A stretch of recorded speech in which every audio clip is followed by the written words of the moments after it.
नर्मदे हर। आज हम लोग हंसेश्वर तीर्थ में हैं। मैया की पद परिक्रमा का एक अनूठा तीर्थ जो मैया नर्मदा और समुद्र देवता जब मैया नर्मदा को स्वीकार करते हैं उसके पहले के महत्वपूर्ण तीर्थों में से एक हंसेश्वर तीर्थ रहा है। हंसेश्वर तीर्थ की भारतीय शास्त्र परंपरा की कहानी है कि कश्यप जी के एक पुत्र हुए थे जिनका नाम कांति शिखा हंस हुआ था।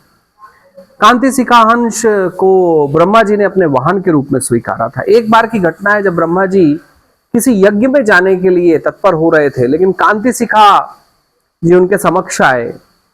ब्रह्मा जी ने उनका आदर किया और यज्ञ में चले गए। ब्रह्मा जी वहां यज्ञ में बैठे हुए हैं, लेकिन कांति शिखा अपने कार्यक्रमों में उलझ गए और जब यज्ञ समाप्त हुआ ब्रह्मा जी बाहर निकले। कांति शिखा को उन्होंने अपनी सेवा में नहीं पाया। जब ब्रह्मा जी ने उनको अपनी सेवा में नहीं पाया तो ब्रह्मा जी ने उन्हें श्राप दिया, क्योंकि सेवक का मूल काम अपने प्रभु की सेवा है, भक्त का मूल काम भगवान की सेवा है, शिष्य का मूल काम गुरु की सेवा है। अगर हम सेवा से च्युत हो जाते हैं तो अपने कर्तव्यों से च्युत हो जाते हैं।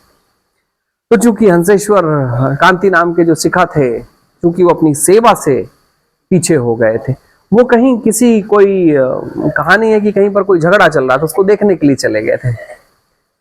एनीवेज, ब्रह्मा जी ने उनको श्राप दिया कि तूने मनुष्यों जैसा काम किया है जो भगवान की सेवा से च्युत हो गया, और उनको श्राप देकर कहा कि तुझे पृथ्वी लोक पर जाना पड़ेगा, मैया नर्मदा के कहीं किसी पास में तपस्या करनी पड़ेगी। तो कांति शिखा नाम के हंस ने यहाँ पर आकर तपस्या की थी। तपस्या का फल उनको मिला था और तपस्या के फल के बाद उन्होंने यहाँ पर हंसेश्वर तीर्थ की स्थापना की थी, जिसके कारण इस शहर का नाम भी हंसेश्वर था। अपभ्रंश में आज वो हासोट हो गया है। कांति शिखा नाम के जब हंस को अपनी तपस्या का फल मिला तो उन्हें वापस प्रभु ब्रह्मा जी की सेवा का अवसर मिला। तो आज हंसेश्वर तीर्थ की धरा से, हंसेश्वर तीर्थ से आज का नर्मदे हर।